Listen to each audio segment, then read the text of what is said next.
What did I wish I knew about parenting? I mean, it's the cliche of time. Everyone jokes with you about not having any time or not going to get any sleep, and I don't think you ever properly absorb just what that means until you end up being a parent, and then you sit back and go, wow, I really don't have any time and I haven't had much sleep. You feel so responsible for someone who is so vulnerable and is looking to you for the things that they need in life.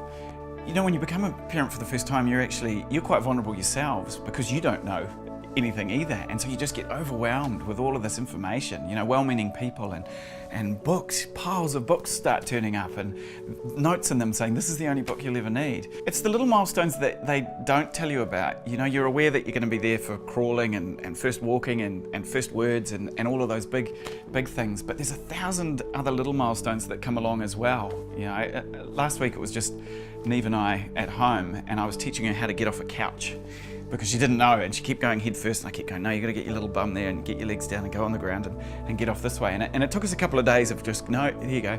But when she got it, you could just see the joy in her face when she'd finally figured this out. And you share that moment with your child where you're just absolutely stoked as well. And you're like, yeah. And all you've done is teach them how to get off a couch. Big milestone. The best form of entertainment that a child has is actually you. You know, they're taking so many cues from you. They're learning how to mimic hand gestures and sound, and they're recognizing facial reactions to things. So the best gift that you can give a child is time.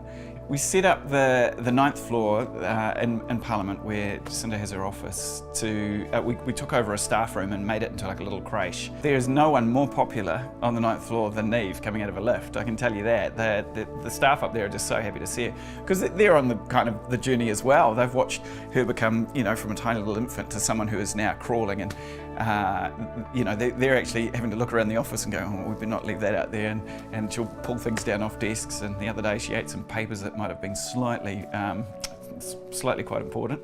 So that's the other thing that no one told me about parenting. It's this knife edge of emotion that you're on, from just, you know, joy and fun and mucking around to, oh my goodness, don't do that, that's so dangerous. And your adrenaline, you get this shot of adrenaline that goes through you, and you think, how am I going to go through this for the next 25 years?